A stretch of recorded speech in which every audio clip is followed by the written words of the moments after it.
Ibu-ibu, bapak-bapak, saudara-saudari sedama, selamat sore. Terimalah salam saya dalam Dhamma, Namo Buddhaya. Topik kita pada kesempatan ini tentang sata makhluk, tapi tentu khususnya yang akan kita bicarakan manusia. Semua kita sudah menggunakan kata manusia cukup lama sejak kita tahu berbicara dan membaca. Tapi kalau ditanya apa artinya manusia, nah itu jadi soal.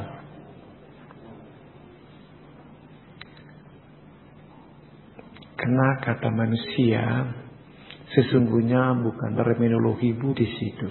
Walaupun dalam kata-kata Buddhis ada kata manusia. Kata manusia atau manusa dalam agama Buddha itu dalam bahasa Pali berasal dari kata mana asa.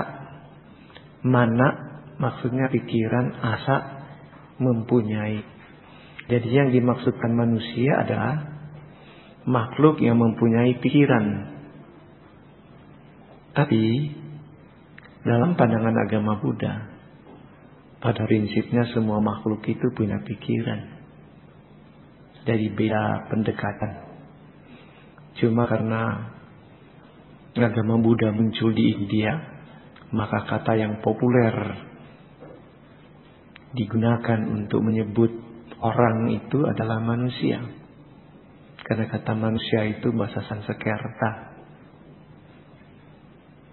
Nah, padahal dalam pandangan agama Buddha, pada prinsipnya, ya tentu saja yang besar-besar yang kita bisa lacak, termasuk binatang-binatang, mau setan maupun dedemit kalau ada yang mau bilang begitu, atau makhluk yang ada di neraka, itu semua punya otak, punya pikiran.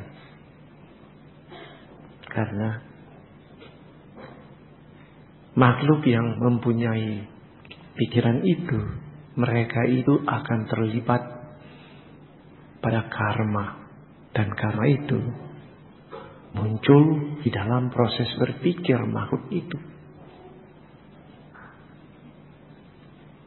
Jadi otomatis semua makhluk itu punya pikiran.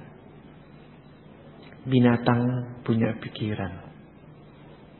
Cuma binatang pikirannya lebih polos. Manusia terlalu lihai. Kalau binatang dikasih makan, bilang makan, memang dia lapar, serbu, kemalu-malu. Kalau manusia, mari makan. Oh sudah, tadi pagi. Karena panggil siang, mari makan waktu siang, dia bilang sudah. Tapi dia tahu dia bohong, tadi pagi, bisik lagi tadi pagi. Supaya jangan karma buruknya muncul. Binatang kalau marah, ngamuk. Tapi manusia kalau marah bisa tersenyum. Munafiknya luar biasa. Itulah beda binatang. Belum dengan makhluk-makhluk lain. Nah, karena dasar cerita saya tadi tentang makhluk, kita ikuti dulu uraian tentang makhluk-makhluk. Walaupun ini cuma dibagi 4 saja yang besar. Sebenarnya 3, tapi saya bilang 4. Yang pertama makhluk-makhluk yang rendah. Makhluk-makhluk yang rendah di sini itu terkenal dengan bahasa Buddhis bilang makhluk-makhluk alam apaya. Makhluk-makhluk ini sulit untuk menjadi orang suci, makhluk suci, sulit. Nah, itu terdiri dari makhluk-makhluk neraka, binatang, peta, setan peta maupun asura. Nah, ini susah. Mereka lahir di situ menjadi makhluk-makhluk seperti itu termasuk di neraka karena kuncinya cuma sederhana. Karena melanggar Pancasila Buddhis yang 5 yang diucapkan tadi. Sederhana sebenarnya. Tapi ya memang orang itu susah diatur. Bilang marah saja tidak baik, malah kita disemprotin lagi. Susah itu. Mau merubah watak orang tidak gampang. Memang ada yang dalam sekejap bisa berubah total, tapi ada yang sulit. Saya sering katakan di sini dari dulu bahwa ada anak masih orok aja sudah tukang ngamuk, apalagi kalau dia sudah besar. Suruh dia nggak bisa. Aduh, jagoan ngamuk tuh nanti kalau gede. Masih orok itu. Jadi karakter sudah dibentuk gara-gara karma yang lampau. Jadi 4 alam apa ya ini karena pelanggar sila. Lalu alam manusia, walaupun sebenarnya alam manusia disebut sebagai sudah alam menyenangkan. Sebenarnya kalau di dalam Abhidhamma itu sudah dianggap salah satu dari alam surga malah. Sudah menyenangkan, tapi fakta yang lain kita tahu juga banyak orang yang juga menderita. Sudah bagus. Tapi kalau banyak orang itu menderita karena masih punya efek dari karma yang lampau. Dan karma sekarang. Tadi dalam perjalanan kemari dari rumah, di radio disiarkan baru saja ada 3 orang tertabrak di dekat pintu tol Duren Sawit sana. Jadi jalan tol dari Serpong. 3 orang yang lagi bekerja ditabrak oleh mobil, 3 mati. Oh kasihan, cepat sekali matinya. Padahal diharapkan oleh keluarga untuk pulang, gak tahu sekarang tinggal pulang nama. Ya ada jenazah tapi kan pulang nama. Kita lihat manusia itu betul-betul rapuh. Kematian itu bisa menyambar kapan saja, di mana saja. Nah, kalau orang berani dan mau menyadari hal ini, cepat berubah sikaplah. Karena kenapa mereka mati cepat?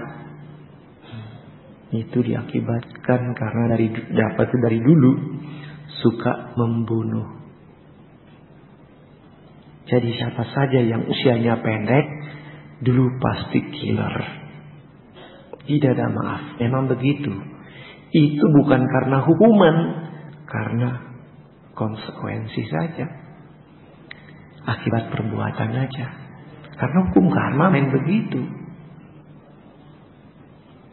Jadi kalau di antara Anda, saudara, siapa saja yang Anda kenal masih muda sudah meninggal dunia, ya itu akibat dulu itu pembunuh dia itu. Ya tentu saja, termasuk saya juga. Nanti begitu saya belajar agama Buddha, baru saya menyadari kenapa ada kakak dan 2 adik saya yang meninggal pada usia mereka baru sekitar 2 tahun waktu itu. Saya tidak mengerti. Saya suka ngomel dulu dalam batin. Kenapa ya panggil cepat begitu? Yang manggil ini nggak tahu diri juga, pikir-pikir ya. Adik disayang-sayang dipanggil. Nah di agama Buddha tidak ada yang memanggil. Itu cuma setor karma. Nah saya lewati dulu ini. Nanti kita balik karena topik kita itu manusia. Lalu ada 6 alam surga. Nah singkatnya seperti tadi. Kenapa seseorang lahir atau ada makhluk yang lahir di alam surga? Karena yang bersangkutan melaksanakan Pancasila tadi yang Anda ucapkan juga itu. Dan banyak berbuat kebajikan. Nah cuma kebajikan yang dibuat pada umumnya cuma nilai atau aspek positif dari Pancasila tersebut. Itu termasuk berdana. Dana dalam berbagai bentuk. Sehingga seseorang itu begitu meninggal lahir di alam yang menyenangkan, alam surga. Atau kalau dia lahir kembali jadi manusia dengan kondisi yang lebih baik daripada sekarang. Jadi kalau lihat ada orang yang maju, berjaya, gak usah iri. Karena Dia begitu sebagai konsekuensi dari perbuatan baiknya. Anda konyol, terimalah karmamu. Gak usah marah-marahin siapa.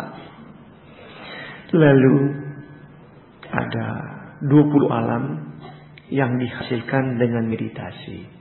Tadi sudah disebut-sebut kata Brahma di dalam Aradhana Dewata tadi.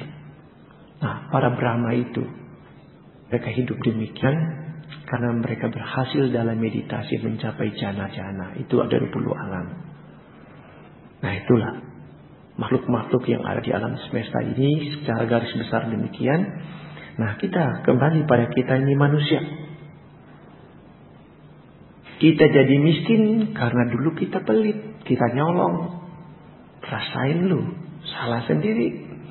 Kita sakit-sakitan karena dulu suka menyakiti makhluk lain.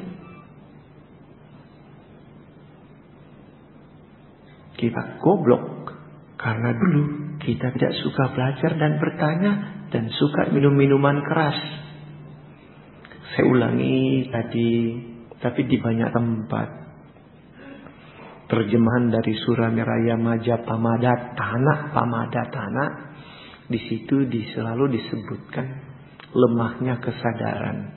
Bukan, itu bukan lemahnya kesadaran, lemahnya kewaspadaan. Karena kata di situ adalah pamada, kewaspadaan. Kalau kita tidak waspada, kita cepat hancur. Sebab itu narkotika atau minuman-minuman keras beralkohol itu berbahaya bagi seseorang karena akan membuat dia itu tidak waspada. Karena dia tidak waspada, sudah teler begitu. Banyak macam dia bisa buat. Sampai hal-hal yang tadinya tidak masuk akal dia bisa kerjakan, dia lakukan. Karena kalau orang sudah tagihan, dia mau mencari alkohol atau narkotika, apapun kalau bisa dia lakukan karena dia akan menderita gemetar, tidak keruan-keruan. Itulah sebabnya kenapa minuman keras atau narkotika, termasuk narkotika itu jangan kita gunakan, karena akan mencelakakan kita, bukan orang lain, kita sendiri. Nah, sebagai manusia ini memang kondisi makhluk yang sangat menarik. Karena para Buddha pun cuma muncul di alam manusia. Maksudnya, yang akan menjadi sama sang Buddha itu mesti manusia. Kalau dewa, tak bisa. Nanti sudah sebagai Buddha baru dia pergi ke alam dewa boleh, tapi bukan sebagai dewa dia jadi Buddha. Nah, yang menarik kalau kita kritik, pada prinsipnya semua orang bisa jadi Buddha. Kalau pernyataan itu kita pegang, berarti latar belakang orang itu bukan beragama Buddha pun bisa jadi Buddha. Kenapa begitu? Sebab Pangeran Siddhartha bukan orang Buddhis. Jangan lupa itu. Pangeran Siddhartha bukan umat Buddha. Dia belakangan menjadi sama-sama Buddha. Baru muncul ajarannya dan pengikutnya mengklaim sebagai pengikut sang Buddha. Nah, itulah yang dibilang orang umat Buddha. Jadi siapa saja bisa jadi Buddha. Cuma kalau mau jadi Buddha, orang itu harus jadi bodhisattva. Nah, bodhisattva atau calon Buddha yang akan datang Buddha Maitreya. Dan dia itu belum muncul sebagai Buddha sekarang. Entah ada di mana dia sebagai makhluk biasa. Karena dia bukan makhluk suci. Belum Arya Pugala. Apakah dia itu di antara Anda? Aku tidak tahu. Kalau saya sudah tahu bukan saya, dia bukan. Karena seorang kalau sudah jadi bodhisattva, itu sejak dia dikarenakan bodhisattva oleh seorang sama sang Buddha. Jadi seperti Pertapa Sumedha, dia berhadapan dengan Buddha Dipangkara. Dia sebagai Pertapa Dia menyatakan diri, dia ingin menjadi seperti Buddha Dipangkara. Menjadi sama sang Buddha. Lalu Buddha Dipangkara mengecek Pertapa Sumedha ini, apakah dia bisa jadi Buddha nanti. Begitu dia cek, ternyata bisa. Dia katakan, kelak di kemudian hari kamu menjadi seorang sama sang Buddha. Nah, pada saat itulah dia itu sudah bodhisattva. Nah, sejak pernyataan itu muncul, dia hidup sebagai bodhisattva yang akan hidup berulang-ulang kali. Termasuk jadi binatang sekalipun, dia tetap bodhisattva. Dan sebagai bodhisattva, Pancasila yang kita ucapkan, dia tidak akan langgar. Apalagi dia sebagai manusia. Jadi kalau Anda berpikir Anda kemungkinan bodhisattva, cek aja. Pikir aja sekarang. Pernah melanggar Pancasila Buddhis nggak? Misalnya membunuh aja. Udah pernah membunuh belum? Kalau sudah keseringan seperti saya, berarti bukan bodhisattva. Karena dulu saya tukang mancing, jadi gimana saya bodhisattva? Udah banyak yang di tangan saya. Nah, tapi saya tidak tahu di antara Anda ada yang tidak pernah melanggar Pancasila Buddhis. Nah itu.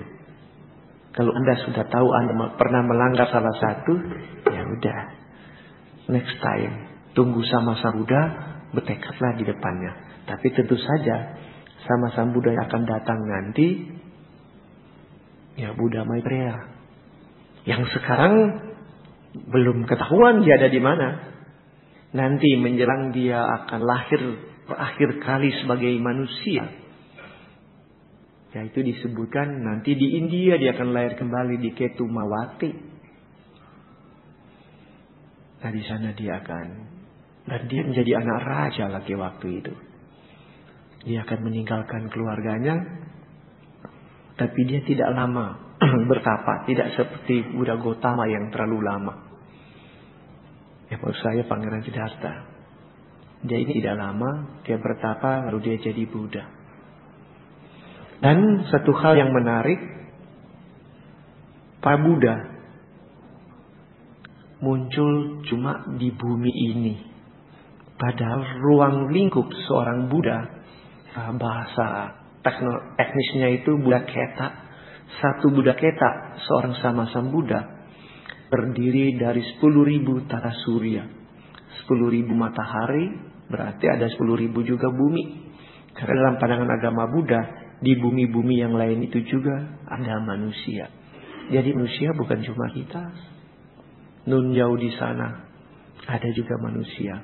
Dan bumi tempat manusia banyak miliaran di alam semesta ini tersebar. Sebab itu saya ulangi lagi, walaupun dulu saya sudah katakan, yang dibilang alien bagi Buddhis, sebenarnya itu mereka manusia sama dengan kita. Cuma mereka itu yang bisa datang ke bumi kita karena teknologi mereka itu aja yang terlalu canggih. Sudah punya pesawat kecepatan suara, kecepatan cahaya, jadi cepat datang kemari. Tapi sudahlah, biarkan mereka. Yang penting kita sebagai manusia ini sederhana sebenarnya kita. Yang penting kita lakukan Pancasila Buddhis, banyak berbuat kebajikan. Karena itulah perintah Sang Buddha. Tidak berbuat kejahatan, kita banyak berbuat baik. Nah, kalau ada waktu dan bisa, kita memang melatih meditasi. Nah, itulah inti ajaran Sang Buddha. Gak banyak, cuma sederhana. Cuma tentu saja, yang kita hadapi dalam kehidupan kita sehari-hari, problematik keberagamaan kita sendiri sebagai umat Buddha yang terlalu berantakan. Gara-gara dari dulu saya sudah katakan, kita tidak belajar agama Buddha dengan baik. Maksudnya, sesungguhnya sebelum kita belajar agama Buddha dengan baik, atau sementara sekarang juga belajar, terlalu kuat dipengaruhi oleh ajaran-ajaran agama lain. Nah, itulah yang bikin susah orang belajar Buddha Dhamma. Karena konsep-konsep ajaran agama lain sudah kita serap dengan baik. Maka dalam batin kita terjadi pertentangan. Kenapa tidak seperti itu? Nah, kenapa kita mesti mengacu kepada orang lain? Kita memang berbeda konsep loh. Karena cara hidup orang Buddhis ada kelanya dalam sudut tertentu, seolah-olah itu menentang arus. Contoh saja, kalau hari raya orang lain berpesta-pesta, sampai malam mereka berpesta. Kalau orang Buddhis pada waktu hari raya yang besar, misalnya saja hari Wesak, kalau bisa malam itu kita nggak makan, malah atas sila. Kan beda. Malah ada juga yang membuat latihan baik juga, yaitu orang lain lagi makan hauce nikmat, tapi kalau bisa ada yang melatih diri vegetarian. Bah, ini kan konsep-konsep yang berbeda. Orang lain pergi menyanyi dan bergembira ria pergi ke bar, lalu ke bar lagi, kalau bar sekarang lagi ada Buddha bar, wah lebih hebat lagi.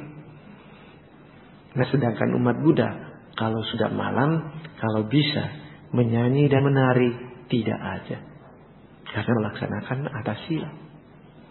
Jadi orang katakan bahwa agama Buddha menentang arus. Nah, karena memang kita mau melatih diri begitu. Sebab betul Anda boleh gembira,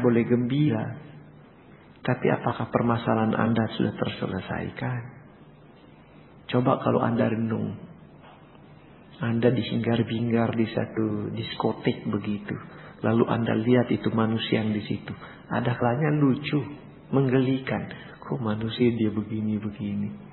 Padahal sesudah itu topeng yang dia pakai dia cabut, dia itu manusia kepayahan juga, nggak ada apa-apanya. Tapi karena dalam kehidupan sekarang kita ini banyak atau sangat kuat tren materialisme dalam kehidupan kita, maka dianggap orang yang berpesta pora begitu itu yang dianggap sukses. Padahal apa yang dia lakukan sebenarnya merugikan dia sendiri. Jadi pada kesempatan ini untuk berbincang dhamma, saya cuma mengajak Anda untuk merenung aja. Karena saya melihat banyak dalam perjalanan hidup ini, ya kita hidup tuh lucu-lucu aja sebenarnya. Terlalu banyak yang kita buat sebagai kamuflase untuk menutupi penderitaan kita, padahal kita tetap dirundung oleh penderitaan yang terus-menerus tidak pernah berhenti. Dan kita itu rapuh seperti apa yang saya katakan tadi. Orang lagi asik-asik bekerja mau cari makan, ditabrak malah mati. Nah, kalau itu Anda bisa renungkan aja, sepotong itu aja, itu sudah bagus. Baik, itu dulu yang dapat saya sampaikan. Kalau ada yang mau bertanya, silakan. Mau kritik juga apa yang saya ungkapkan tadi, silakan. Ada mau bertanya langsung, boleh. Ada yang mau ditulis, boleh juga. Malah pertanyaan sudah disiapkan ini. Bagi yang ingin bertanya secara lisan, bisa dipersilakan terlebih dahulu ke depan. Terima kasih. Wah, ini yang menarik. Bagaimana secara teknis hukum karma itu bekerja? Apa ada hakim yang memutuskan hukum karma untuk setiap makhluk? Tidak. Begini, yang jadi problematik kita itu sudah terbentuk di pola pikir kita. Tadi saya sudah ungkapkan bahwa kita sangat terpengaruh dengan konsep-konsep ajaran lain. Jadi harus diingat bahwa hukum di dalam agama Buddha itu tidak bisa ini bahasa teknis ya, diantromorfiskan. Antro artinya manusia, morf bentuk. Jadi Hukum itu tidak ada yang mengendalikan seperti yang kita bayangkan. Tidak ada dalam bentuk manusia atau makhluk. Walaupun dalam beberapa hal ada orang yang bermain di situ, tapi itu pun cuma bagian dari proses karma itu sendiri. Itu saya ibaratkan karma itu diatur oleh kita sendiri bagaikan kita menggunakan per. Karma kita bikin itu bikin per itu. Nah, tinggal tergantung per mana yang kita gunakan. Disitulah kita terlempar ke arah itu. Tapi tidak ada makhluk yang ngatur-ngatur. Nanti dibalik, makhluk itu siapa yang ngatur? Sebab itu juga dalam konsep agama Buddha, berbicara ketuhanan, Tuhan di dalam agama Buddha bukan dalam bentuk benda. Tuhan itu dalam bentuk absolut yang tidak bisa diterangkan. Berbeda dengan konsep ajaran lain. Misalnya mereka bilang, kalau mereka sudah lagi sembahyang, itu sama berdialog dengan Tuhan. Jadi Tuhan itu punya mulut lalu ngomong. Jadi dia itu dibikin seperti manusia. Nah, di agama Buddha tidak begitu. Tidak ada konsep itu. Nah, tapi umat Buddha, tadi saya sudah katakan, sudah terpola di batinnya, di pikirannya, seolah Tuhan itu seperti itu di agama lain. Malah ada yang bikin lukisan Tuhan bagaikan kakek tua yang lagi terbang melayang di angkasa dengan tangannya memeluk bumi. Seolah-olah dibikin begitu. Karena mau mencoba bagaimana manusia membayangkan sesuatu yang abstrak. Itu tidak bisa dibayangkan, tapi dasar manusia. Mau coba-coba. Jadi seolah nanti Tuhan hukum sama kamu. Nanti Tuhan marah. Nah, apalagi ada kata-kata Tuhan pemarah. Nah, bila marah aja sudah jelek, kita disuruh jangan marah-marah. Tuhan bisa marah-marah? Kan gak masuk akal dong. Jadi itulah. Kalau secara teknis saya bilang tadi bagaikan kita pakai per aja. Mengapa di aliran Maitreya kita diajar bila kita setelah dicutau dikatakan kita tidak akan reinkarnasi. Dari mana ajaran itu saya sendiri tidak tahu. Di kitab suci agama Buddha saya tidak pernah ketemukan kata-kata kalau sudah dicutau atau kalau sudah ditisarana, kali Buddhis dijadikan umat Buddha, sudah dikeprekin juga, itu tidak akan lahir lagi. Selama orang itu belum menjadi arahat, tetap dia akan lahir kembali. Bagi orang yang punya kekuatan batin, tidak peduli dia agama apa, dia bisa lihat bahwa orang kalau mati akan lahir kembali. Karena kekuatan batin dibacaku bukan cuma milik umat Buddha, karena ini bagian dari hukum universal. Tergantung karmanya. Kalau memang karmanya ada, ya udah, dalam kehidupan kita dia bisa lihat. Orang bilang dia punya sixth sense. Ya, itu karena karmanya yang lampau. Jadi dia bisa lihat kalau orang mati itu kemana. Ya memang pernyataan ini bagi saya itu misleading, itu bahaya kali. Tapi mereka mengatakan begitu, ya let it be aja. Saya tidak akan marah-marah mereka, cuma kok begitu? Nah, orang yang punya kemampuan batin bisa lihat kok kalau orang mati, orang mati akan otomatis lahir kembali, tinggal tergantung karmanya dia lahir kemana. Ya, tapi bagi mereka yang mudah percaya, ya saya mau katakan apa?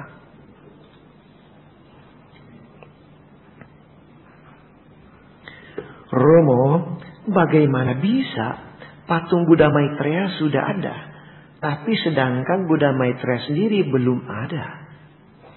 Apakah fisik Buddha Maitreya ada tertulis di dalam salah satu sutta atau sutra? Begini, kita sebagai manusia awam ada kalanya sudah membayangkan sesuatu yang menyenangkan nanti. Nah, kita sudah mulai berfantasi. Nah, itulah. Jadi Orang sudah berfantasi karena gerakan Maitreya dulu. Nah, ini salah satu aliran agama Buddha. Memang di dalam agama Buddha dan di Sansekerta teks itu sering dibicarakan tentang Bodhisattva Maitreya. Nah, karena orang-orang kalau lihat Bodhisattva Maitreya made in China. Wah, ini saya bilang made in China karena pola ini budaya dari Cungko yang banyak populer di sementara umat kita di Indonesia. Maitreya digambarkan sebagai seorang biku yang gendut yang tertawa cekakakan. Dan di bagian-bagian lain digambarkan juga bikin patung dengan banyak anak-anak di samping dia. Semua ceria. Nah, itu kan salah satu imajinasi. Membayangkan di zaman Buddha Maitreya itu penuh kegembiraan. Habis di Cungko sudah terlalu menderita. Dijajah melulu dulu kan. Lama dulu dijajah. Jadi dengan daya bayangan begini. Maka masyarakat-masyarakat kecil. Para petani-petani miskin. Ada harapan. Jadi walaupun kita itu menderita di bumi. Tapi nanti kalau mati happy. Nah, itulah the way of lurking kalau bahasa Inggris. Lurking itu maksudnya seperti merayu membujuk orang supaya terlena dan terpesona. Nah, tapi begitulah kalau orang-orang yang simple ya dibikin begitu, that's okay. Seperti anak kecil aja. Sudah mau mati dia nggak tahu, dia cuma dikasih permen. Karena bodohnya itu. Lalu bicara tentang saya pernah lihat kepala Buddha Maitreya, patung. Itu ada di Museum Nasional yang di dekat Monas. Itu ditemukan di Aceh. Tapi tinggal kepala. Begitu juga saya lihat patung-patung Maitreya dari India. Oh, bukan begitu penampilannya. Ganteng kok kelihatan. Bukan gemrot begitu kalau dilihat. Bukan. Nah, ini kan cuma imajinasi orang kan.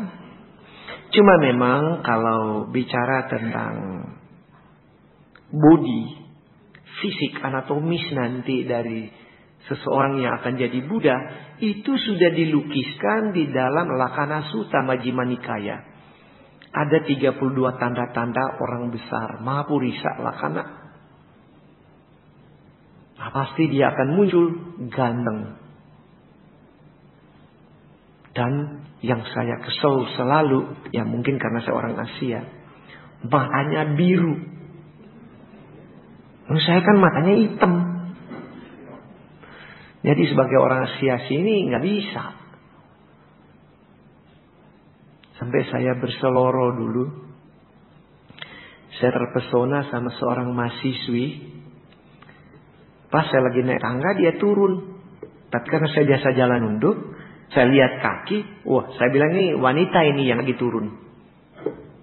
Begitu saya angkat kepala saya, pas dia lagi lihat saya, matanya biru. Saya kaget karena di otak saya otomatis ingat tuh tanda-tanda Mahapurisa itu. Mata biru. Jadi kalau ada orang lihat saya, mungkin mereka bilang tuh, si Power dosen mata keranjang. Dia lihat tuh cewek itu kok Pak. Saya ikutin lihat dia terus mikir. Mata biru.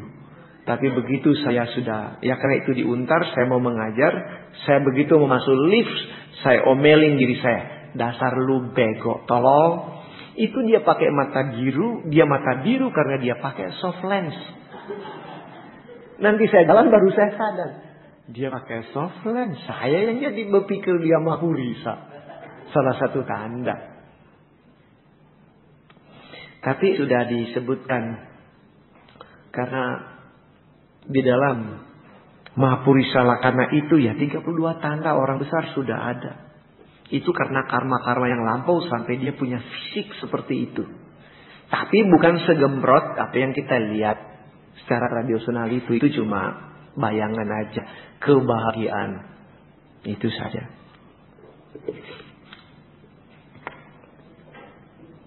Sudah bilang, Bodhisattva tidak akan melanggar sila. termasuk menyebabkan ada binatang mati. Nggak akan dia lakukan. Jadi dia itu bukan bodhisattva. Saya juga sudah dilacak tadi karena saya suka membunuh juga. Saya bukan bodhisattva, malah mirip-mirip margasatwa.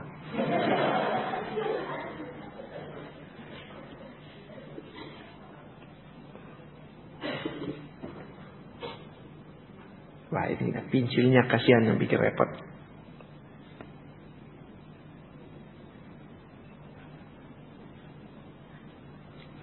Yang lain saya belum bisa baca. Tapi ini ada yang menarik.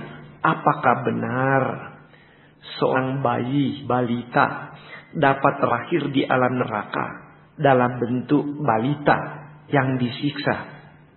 Oh, jadi sekarang dia balita, lahir kembali di neraka sebagai balita yang lagi dibikin sate rupanya kalau disiksa ya.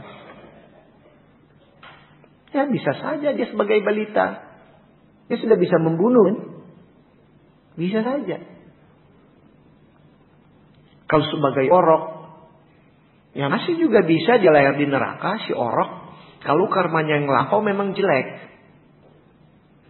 Padahal orok belum bikin apa-apa kan? Tapi ingat, dia lahir di bumi ini karena karmanya toh. Nah dulu dia bikin apa? Masalahnya pada kehidupan yang lampau. Sebab itu lihat, ada orok. Nah, bernapas panjang. Yang bikin mati mamanya sendiri. Begitu lahir hidungnya dipencet. Kenapa? Habis anak gak disukai. Entah karena apa. Jadi banyak macam. Tapi itulah. Jadi pencet. Kasihan. Kalau di tahun 70-an saya ingat. Ada seorang pembantu karena akhirnya dia ketangkap polisi. Dia melahirkan anak, tapi anak itu dia cuma lempar ke atap rumah orang. Rupanya dia tinggal di bagian atas kali. Dia melahirkan anak, ya, nggak takut, dia lempar aja, dicampakkan begitu aja. Karena ada orang kaget bagaimana kok tahu di atas atap ada sesuatu. Lalu dilacak di sekitar situ. Siapa yang baru melahirkan? Ketahuan ada pembantu yang melahirkan. Nah, berarti si orok ini yang baru lahir, dia dulu killer. Baru berapa sebentar, udah dibikin mati. Ya karena karmanya lampau lah. Nah, kalau orang itu memang karmanya masih jelek, ya walaupun dia orok sekalipun dia cepat mati, lahir lagi di alam neraka. Tapi kalau nggak percaya, coba pergi cek sendiri di neraka, coba pergi lihat. Ada balita nggak? Kalau sudah lapor saya.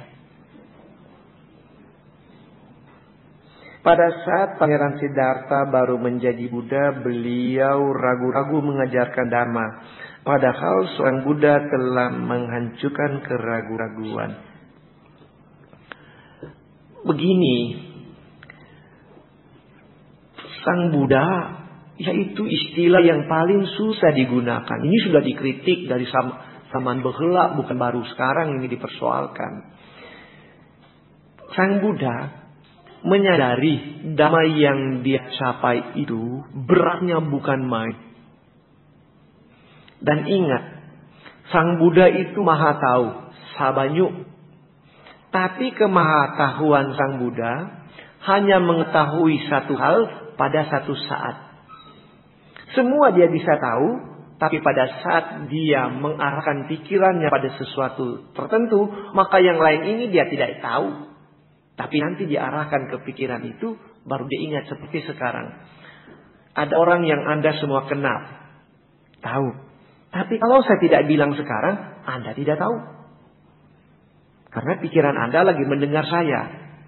Tidak ingat nama kan? Nah begitu saya bilang mama, langsung kebayang mama itu bagaimana modelnya. Malah kalau perlu suara-suaranya dulu kita masih ingat. Nah, kenapa? Begitu saya bilang mama, saya arahkan pikiran Anda ke mama. Nah, Sang Buddha juga begitu. Dia baru berpikir tentang dhamma yang dia ketemukan itu beratnya luar biasa. terlalu dalam, terlalu sulit.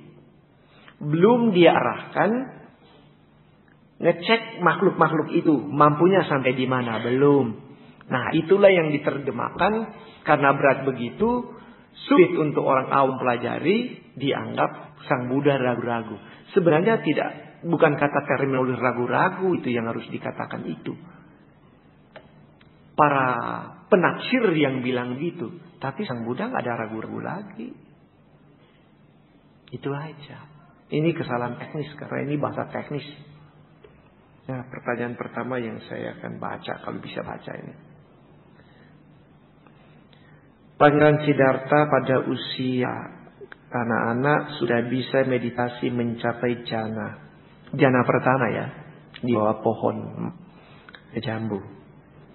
Itu artinya sudah memiliki kekuatan batin yang bisa melihat masa lampau dan masa depan. Belum. Pangeran Siddhartha waktu dia meditasi di bawah pohon jambu ketika papanya lagi memimpin upacara membajak, karena memang pada waktu itu kan orang cuma negaranya negara agraris, ada upacara begitu. Dia menunggu di bawah pohon jambu, dia meditasi, dia mencapai jana. Tapi cuma disebutkan jana pertama. Dia tidak mempunyai kemampuan batin melihat jauh atau dekat, belum. Ya itulah. Karena dia belum punya kemampuan batin, jadi pertanyaan yang disebutkan di bawah sudah tak perlu. Jadi itulah sebenarnya Pangeran Siddhartha ingat. Dia sudah berguru kepada Alara Kalama dan Udakara Maputra yang jago meditasi di zaman itu. Dan dia mencapai apa yang dicapai oleh mereka juga. Tapi dia tahu yang dia cari belum ditemukan. Maka dia melaksanakan meditasi sendiri. Dan dia mengingat meditasi yang dia lakukan waktu dia kecil. Tanpa ada guru dia lakukan. Itu yang dia gunakan. Sebagai kaya nupasana satipatthana. Itu yang dia kembangkan. Karena dia menuju dengan sistem vipassana. Itulah meditasi beliau. Sudah habis di tangan saya. Ada yang mau bertanya lain? Silakan. Ya. Ada yang mau bertanya, silakan. Bertanya langsung juga boleh. Nah, ini tadi saya ungkapkan apa yang dimaksud dengan Buddha bar. Bar Buddha. Ya, bar itulah tempat minum-minum dalam tempat kongko-kongko. Malam-malam umumnya kalau bar itu. Apa kegiatannya dan apa ada izin dari Departemen Agama, terutama dari Dirjen Buddha. Kalau izin bar itu bukan dari Departemen Agama, dari Pemda, dari para wisata, bukan dari Dirjen Bimas Buddha. Malah Dirjen Bimas Buddha dapat komplain. Malah menterinya yang dapat juga supaya Buddha bar itu ditutup. Buddha bar itu adanya di bekas kantor imigrasi Jakarta Pusat. Itu pas di pojokan Jalan Teguh Umar, Menteng. Itu ada bangunan tua di situ, bekas imigrasi dulu. Nah, itu bar, dan saya sudah melihat fotonya. Saya belum pernah masuk situ. Memang ada patung Buddha besar. Malah di ruangan besarnya itu ada patung Buddha besar. Ini satu sistem franchise, cabang-cabang, model Kentucky Fried Chicken dari Amerika dan seterusnya. Nah, Buddha bar yang pertama itu adanya di Paris. Nah, sudah di beberapa negara di Eropa punya nama Buddha bar tersebut, dan di Indonesia itu didirikan. Padahal kira-kira 2 atau 3 tahun lalu Buddha bar akan didirikan di Denpasar, Bali. Di daerah Legian sana. Saya pernah lewat situ memang. Tapi diprotes oleh umat Buddha di Denpasar. Akhirnya Buddha bar di Denpasar tidak jadi dibuka. Tahu-tahu ini tahun lalu di Jakarta itu dibuka. Nah, bayangkan aja kalau di bar orang ngapain? Nah, itu kan jadi persoalan. Kalau mau bar saja silakan, tapi pakai nama Buddha bar, kenapa pakai atribut-atribut Buddhis, pakai Buddha Rupang, ada gambar-gambar Buddha. Kalau pemiliknya orang Buddhis, boleh dibilang dia sudah gila. Kalau dia Buddhis, kalau dia bukan, itu tidak mau menjaga perasaan umat beragama lain.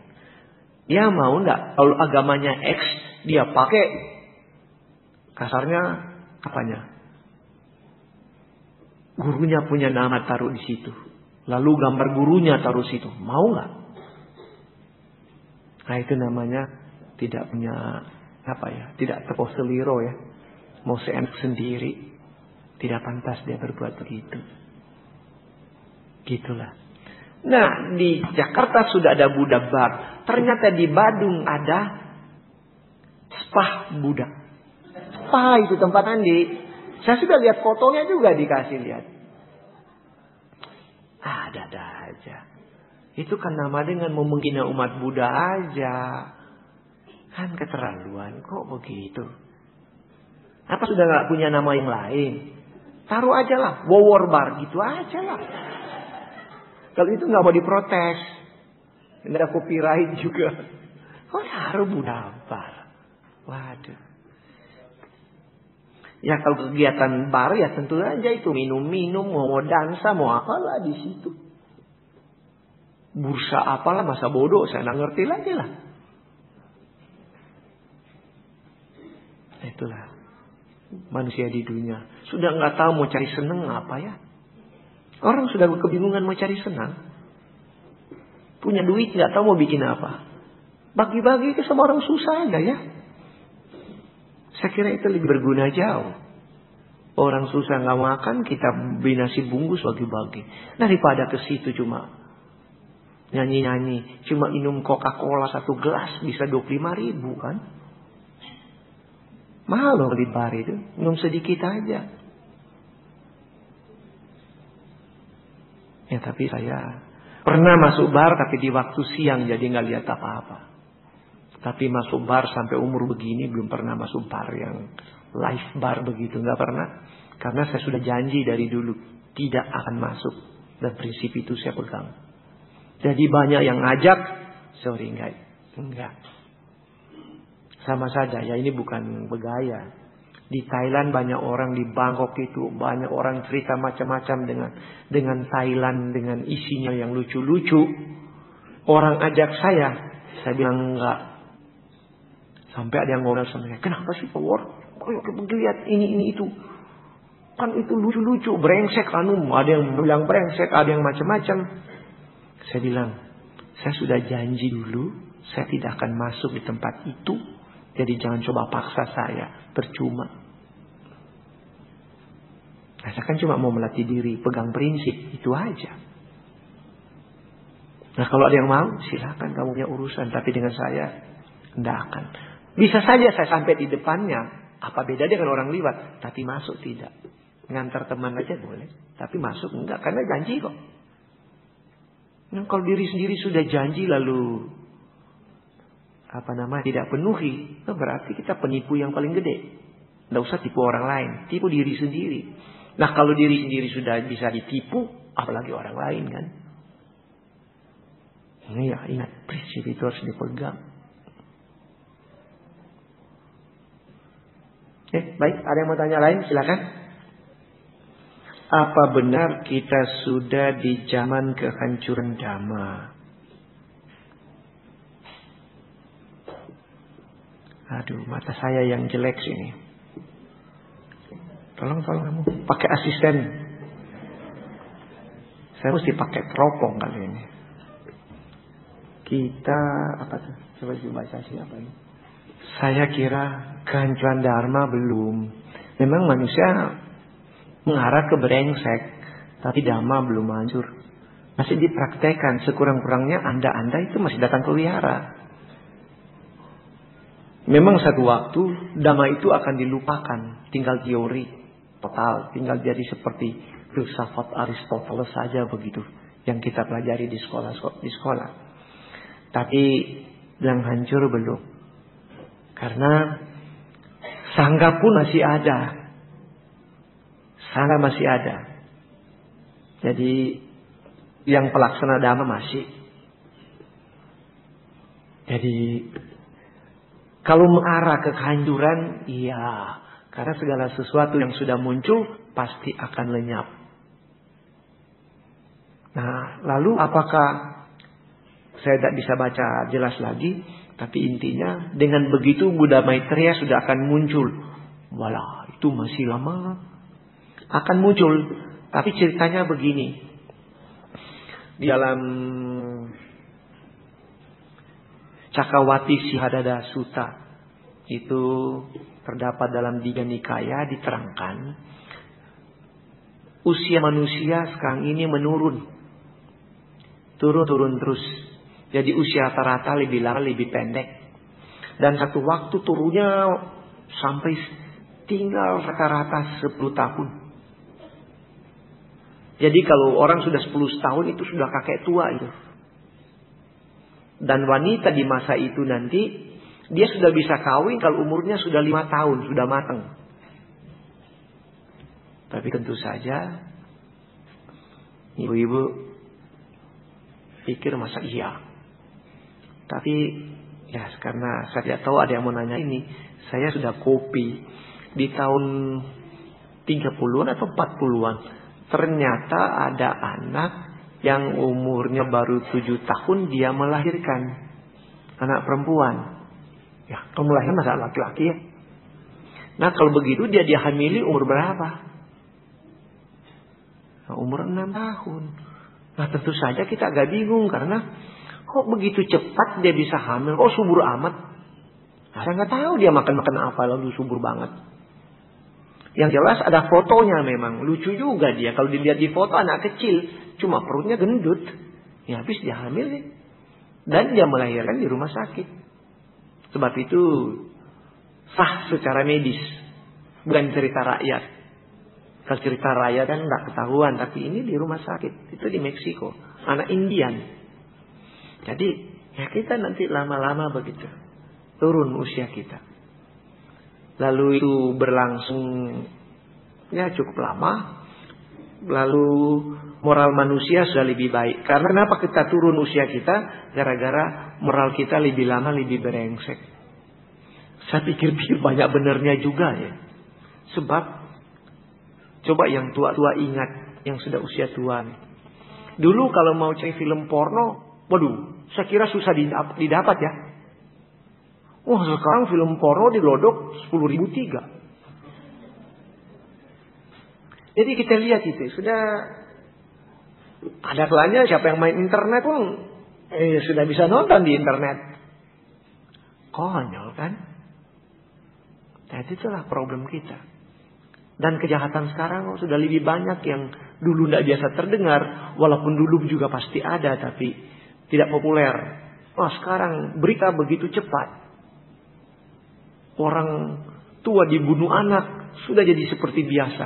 Padahal lebih baik kita anak dibunuh mama atau papa daripada kita bunuh mereka. Karena kalau mama atau papa bunuh anak, mereka sedih kalau sampai anak itu mati di tangan mereka. Tapi karmanya ya cuma agak jelek dikit lah. Tapi kalau anak bunuh mama atau papa, karma paling buruk di alam semesta ini yaitu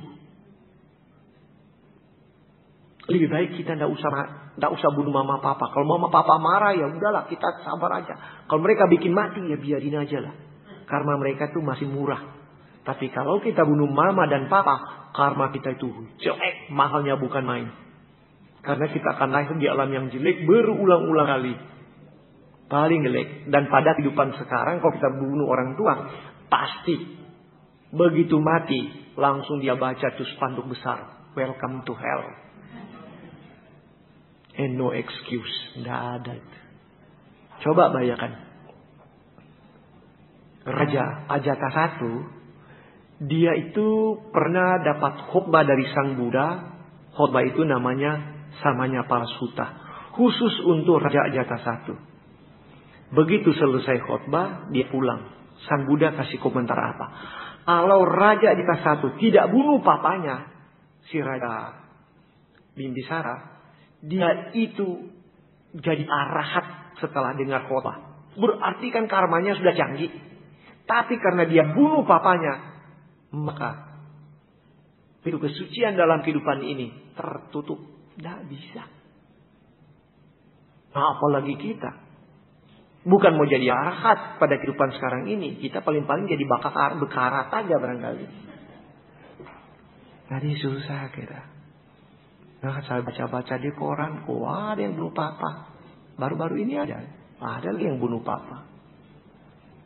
Lebih baik papa mama bunuh kita. Kalau bahasa kasar, kalau kita masih kecil, kita bunuh mama papa.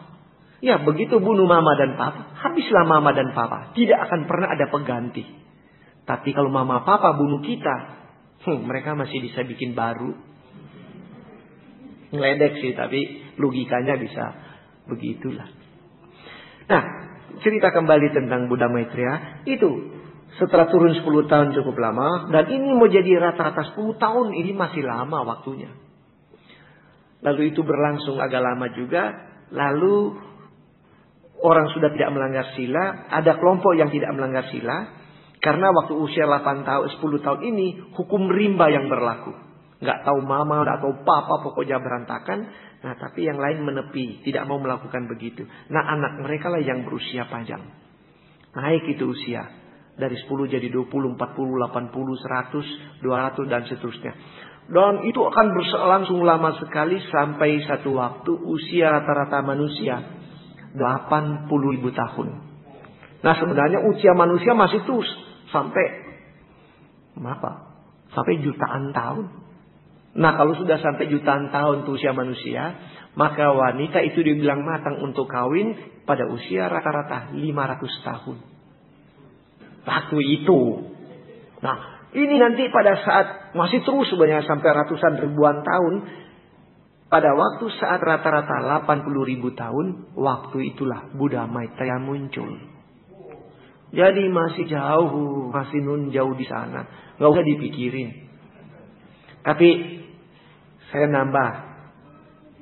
Ini pertanyaan tadi sudah pernah disinggung tentang Buddha Maitreya. Saya tanya sama pimpinan orang-orang Maitreya. Kenapa kamu kok sudah siap-siap seolah-olah Buddha Maitreya sudah muncul? Apa sudah muncul belum? Pimpinannya jawab, belum. Nah, kenapa kamu sudah pakai namanya? Ya, ini kan cuma persiapan. Supaya kalau kita nanti mati dan lahir kembali satu waktu bisa lahir di zaman Buddha Maitreya. Oh, jadi kamu sudah membuat panitia penyambutan. Kira-kira begitu. Gitu. Ya. Ya, itu yang saya tanya. Saya ngeledek sama temen. Karena temen jadi bicara belak-belakan aja. Jadi mereka mengharapkan nanti kalau meninggal selalu. Harus sama kan dengan orang pacaran juga. Karena si pacar sudah mati, maka dia sebut-sebut namanya si pacar terus. Siapa tahu nanti kehidupan akan datang, ketemu lagi. Ya karena terlalu cinta, ya begitulah manusia. Berimajinasi sendiri. Menafsir, kalau karmanya cocok. Tapi kalau dia lagi lahir di neraka dan cukup lama, Buddha Maitreya sudah datang, dia tidak ketemu-ketemu. Ya baik, begitulah pertanyaan disampaikan sama saya. Saya kira mau bicara banyak tapi waktu juga yang membatasi kita. Kapanpun begitu. Orang hidup juga dibatasi waktu kok. Syukur-syukur mati rame-rame. Ya karena kena bom kan. Naik pesawat sama-sama jatuh. Ya oke. Tapi kalau satu udah mati. Katanya waktu janjian sebelum kawin. Pokoknya kita mati bersama. Buktinya setelah satu mati. Satu kawin lagi. Mumpung masih muda. Ya baiklah, mudah-mudahan apa yang kita perbincangkan tadi menambah wawasan Anda. Untuk direnungkan tentu.